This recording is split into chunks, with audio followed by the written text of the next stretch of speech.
Nambala Keshava Rao alias Basavaraj people's war పార్టీని స్థాపించిన అతి కొద్ది మందిలో బసవరాజ్ కూడా ఒకరు. ప్రస్తుతం మావోయిస్టు పార్టీ జాతీయ ప్రధాన కార్యదర్శిగా ఉన్నారు. ఛత్తీస్గఢ్లో జరిగిన భారీ ఎన్కౌంటర్లో నంబాల చనిపోయారని తెలుస్తోంది.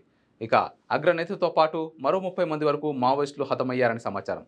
కేంద్ర కమిటీ సభ్యుడైన కేశవరావు మృతి పార్టీకి ఉద్యమానికి కోలుకోలేని విషయమే.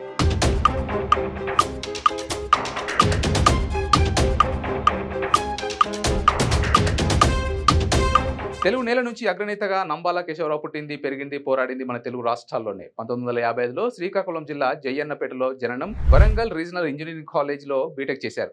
ఎంటెక్ చదువుతూ మిడిల్ డ్రాప్ అయ్యారు. 1970లలో కాలేజ్ మేట్ కొండపల్లి సీతారామయ్య తదితరులతో కలిసి పీపుల్స్ వార్ పార్టీని స్థాపించారు. ఉద్యమంలో చురుగ్గా ఉన్నారు. మొదట్లో తూర్పు గోదావరి, విశాఖ జిల్లా గెరిల్లా ఉద్యమాల్లో కీలక నేతగా ఎదిగారు. 1992లో పీపుల్స్ వార్ సెంట్రల్ కమిటీ సభ్యుడిగా పనిచేశారు. 2004లో Maoist party central military commission హెడ్గా ఉన్నారు. పోలిట్ బ్యూరో సభ్యుడిగా చాలా కాలం కొనసాగారు. 2018లో అగ్రనేత ముప్పాల లక్ష్మణరావు అలియాస్ గణపతి రాజీనామా చేయడంతో మావోయిస్ట్ పార్టీ సుప్రీం కమాండర్గా కేశవరావు బాధ్యతలు స్వీకరించారు.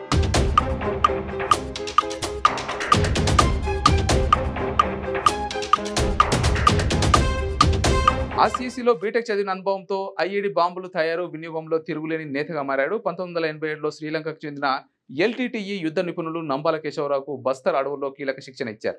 అంబుష్ టాక్టిక్స్, జిలెటిన్ హ్యాండింగ్లో ట్రైనింగ్ తీసుకున్నారు. నంబాల డైరెక్షన్లో ఛత్తీస్గఢ్, మహారాష్ట్ర, ఒడిశాలో మావోయిస్టులు పలు దాడులు చేశారు.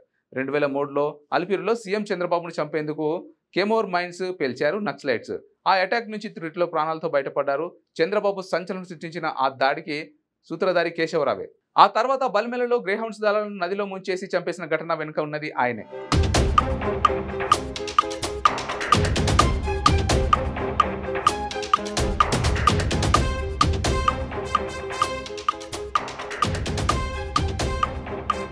రెండు 2010లో దంతెవాడలో చేసిన అటాక్లో 76 మంది సిఆర్పీఎఫ్ సైనికులు చనిపోయారు. 2013లో జీరం ఘాట్లో జరిపిన దాడిలో 27 మంది జవాన్లు మృతి చెందారు. దాదాపు 3 దశాబ్దాలుగా అజ్ఞాతంలో ఉన్న కేశవరావుపై ఎన్ఐఏ ₹1.5 కోటి రివార్డు కూడా ప్రకటించింది. పక్కా సమాచారంతోనే నంబాల కేశవరావు ఉన్నారనే పక్కా సమాచారంతో ఛత్తీస్గఢ్లోని నారాయణపూర్ జిల్లా మాత అడవులను భద్రతా బలగాలు చుట్టుముట్టాయి. బీజాపూర్, దంతెవాడ, నారాయణపూర్కు చెందిన డిఆర్జీ ఫోర్సెస్ పెద్ద ఎత్తున కూంబింగ్ చేపట్టాయి. బలగాలకు మావోయిస్టులకు మధ్య ఎన్కౌంటర్ జరగగా కేశవరావు మృతి చెందినట్లు సమాచారం. మరో 30 మంది వరకు మావోయిస్టులు చనిపోయారని తెలుస్తోంది.